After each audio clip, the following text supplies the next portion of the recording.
ቤተሰብን ብዙ ነገር ልትሰክስ ትችላለህ፣ ግን ፈተና ወርቀን እንደምሰክስ ከባድ ነገር የለም። እውነቱን ብንነግራቸው ደግሞ ማን አለቀለ በቃ ህይወትን ነው መስቅልቅሉ የሚወጣው። ይሄ ሪፖርት ካርድ ባሳያቸው በቃ ማን የሚደርስብኝን ነገር አሰብኩት። ማዘር በዛ መጥበሻ አንዴ ቋት ታደርገኛለች። ፋዘር ደግሞ ሲወርድ ሲዋረድ በመጣ በዛ ቀበቶ አንዴ ላጥ ከዛ ተገርፈ ከጨረስክ በኋላ ደግሞ ተመልሰ አጥና የሚሉ ነገር። ከዚህ በላይ የሚያስለቅስ ነገር አለ? እና የደረሰብኝም በአጭሩ ልንገራችሁ። ማት 3ኛ ክፍለ ጊዜ ነበር። ኧረ መች ነው የረፍት ሰዓት የሚደርሰው እያልኩኝ ከዛ እቺ አስተማሪ መጣ። ስለ ሊኒየር ኢኩዌሽን ስለ ኳድራቲክ ኢኩዌሽን ታወራብኛል። ስለምንድን ነው አረች ሴትዮ ያጨለለችኝ እያልኩኝ ለጊዜው አለቀ። አረ ወገን እያያችሁኝ ነገ ፈተና እያለብኝ ቁጭ ብዬ ፊልም ያለው። አረ ላጥና ብዬ ተነስቼ መጻፌን ገለጥኩኝ። ፓይታጎረም ቲዮረም ኢዝ ኤ ሩል ፎር ራይት ትራያንግል ዳት ስቴትስ ዘ ሰም ኦፍ ዘ ስኩዌር ኦፍ ዘ ቱ ሾርተር ሳይድ ኢኳልስ ዘ ስኩዌር ኦፍ ዘ ሎንግስት ሳይድ። ምን? ሰዓቱም ደርሶ ፈተናው ጀመረ። ከዛ በኋላ ማን አንደኛውን ጥያቄ አዩት። ምንም ማቆ ነገር የለም። ሁለተኛውን ጥያቄ ሳይው ወፍ ማን። ከዛ ግራዬንም ቀኜንም አዩኝ። ማን ህዝብ አድፍቶ እየሰራ ነው፣ እኔ ብቻ ነኝ የደደፍኩት። ደግሞ ችግሩ ከሰውም እንዳልሰራ አስተማሪው ያለ ለጣምዶኛል። ስለዚህ በገሞ ሞልቼ ወጣ። ፈተና ውጤታችንን ተሰጠን። ይሁን እዚህ ጋር እንዳጉል ቻካይ ሲያርገኝ ቁጭ ብዬ አለቅስላለሁ እኮ። አሁን ሀሳብ ሆነብኝ እሱ አይደለም። ይሄንን ፈተና እንዴት ነው ለቤተሰብ ማሳዩሽ? ይሄ ገና አንደኛው ችግር ነው። ሁለተኛው ችግር ደግሞ አለ። ይሄ ሪፖርት ካርድ ግዴታ ቤተሰብ መፈረም አለበት እና እኔ ወንድማችሁ ምን ችግር አለብኝ? ኤፍ ለኔ ኖርማል ነው በቃ። ኤፍ ካላመጣው ራስ ይደብረኛል እኮ አንዳንዴ። ስለዚህ ይሄ እንግዲህ ግዴታ ከኤፍ ወደ ኤ መቀየር አለብኝ።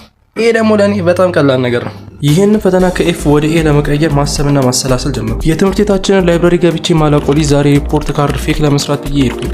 እነሱ ኤፍ ብሎ የጻፉትን እኔ ወደ ኤ ቀየርኩላቸው። ፕሪንት አርግቼ ሳይው በቃ ማን ወረቀቱ እችላለሁ እኔ ውዴም እችላለሁ። ከረፍት ተመለሰና ስምጠሪያችን ሪፖርት ካርድ መስጠት ጀመረ። ምን ትጠብቃላችሁ? እቺ ኤፍ ናት ደቅ ያለችልኝ። አሁን ቀላሉን ስራ ጨርሻለሁ።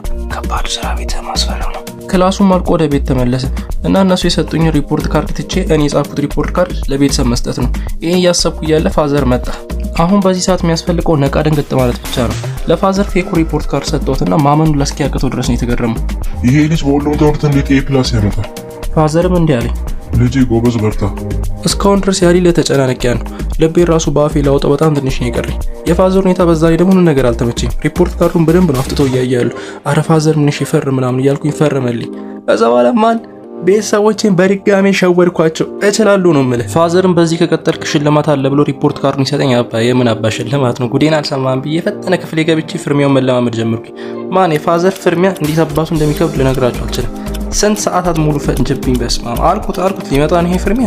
ከስንት መከራና ስቃይ በኋላ በስተመጨረሻም ቢሆን የፋዘርን ፍርሚያ ማመሳሰል ቻልኩኝ። በስማም ብታዩታው ለለዩቱላችሁ። ከዛ ኦሪጂናሉ ሪፖርት ካርድ ላይ የፋዘርን ስም ጽፌ ፈረምኩኝና ወደ ቦርሳ የከተትኩኝ።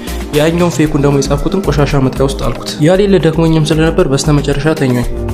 ቀኑም ነግቶ ወደ ትምህርት ቤት ሄድኩኝ እና ለስም ጠሪያችን ሪፖርት ካርዱ ሰጧት። ምንም የባተተችው ነገር የለም። የመጀመሪያ ቀን ሰላም ነበር። ሁለተኛ ቀንም ማን ሰላም ነበር። ሳምንቱ ሙሉ በቃ ማን ተፍታውኝ ነው የጨረስኩት። ግን አሁን ነው ችግር የመጣው። ማዘር እንደተለመደው ቤት እያጸዳች ነበር እና እቃውን አጥባ ከጨረሰች በኋላ ወደ እኔ ክፍል ሄዳ ክፍሌ ልታጸዳልኝ ነበር። በሩን ከፍታ ስታየው ምንም የተዝረከረከ ነገር የለም። መሳቢያው ምናምን ከፍታ አልጋ ስር ምናምን ስታይ ምንም የተዝረከረከ ነገር የለም። እንዴ ልጅ ነው ምናምን እየጠበቀ ነው እንዴ ምናምን ብላ ቆሻሻው ልትስትል ሪፖርት ካርድ ነው አየች። እንዴ ይሄ ናት ሪፖርት ካርድ አይደል እንዴ? ለብሮ ቆሻሻ መጣ ውስጥ የሚጥለው ወይስ ይሄ ልጅ እየዋሸን ነው? ቆይ ይምጣ ብቻ ይሄ ልጅ ዛሬ ቀን ገደልኩት አለች። እኔ ደግሞ እዚህ ጋር በቃ ራሴን አላቅም ያሌለ ፈታ እያልኩኝ ነው። ስለ ሪፖርት ካርድ ጭራሽ ነው ላረስቻለሁ። ክላስ ውስጥም እየተማርኩኝ ዳይሬክተሩ አስጠራኝ። ይቅርታ መምህርት፣ አንዴ ናቲ ወደ ቢሮ ትልኪልኛለሽ? አስቡት የትምህርት ቤት ዳይሬክተር ቢሮ ድረስ ካስጠራችሁ ያሌለ ከባድ ፋውል ብትሰሩ ነው። እኔ ደግሞ በዚህ ሰዓት ምንም ፋውል የሰራሁት ነገር የለም። ስለዚህ ግራ እየተገባኝ ናቲ ምንድን ነው የሰራሁት ምንድን ነው ያጠፋሁት እያልኩኝ ቢሮ ደረስኩ። ፋዘር እንዳዋል ተገትሮ አገኘሁት። በዛ ላይ ደግሞ አይኖቹ ሲያስፈሩ እናተ በቃ ሪፖርት ካርዱ ታወቀብኝ ብዬ ወባ እንዳያሰው ነው ተንቀጠቀጥኩት። ዳይሬክተር ያለፉትን ደቂቃዎች ዝም ብሎ ያወራል። እኔ በዛ ሰዓት ማስበው ነገር እንዴት አርግቶ በቁሜ እንደሚቀብረኝ ብቻ ነው።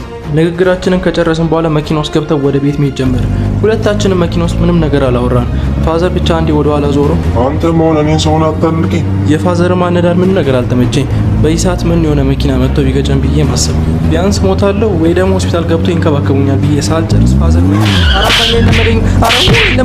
አረ ቤት ከደረስን በኋላ ይደርሳል። እሺ አባራ ለምደኝ አረ ይለምደኝ በእግዚአብሔር አባዬ አረ እሺ በቃ አረ ቤትም ከደረስን በኋላ ድብደባው የምን ድብደባው ግድያው ሙከራው ቀጠለ። አሽቶ ከጨረሱኝ በኋላ ስልኬን ተቀብለው በርም ከዚህ በኋላ መዝጋት አይቻልም ማለት። ትምህርትም የዛ ዓመት ያሌለን ያቅለሸለሽኝ። ሞራል ኦፍ ዘ ስቶሪ አንተ ላጠፋው ነገር ጥፋተኛው ቤተሰብ ወይም ጓደኛ አይደለም። ጥፋተኛው አንተ ራስህ። ስለዚህ ኃላፊነቱንም ራስህ መቀበል ያለብህ።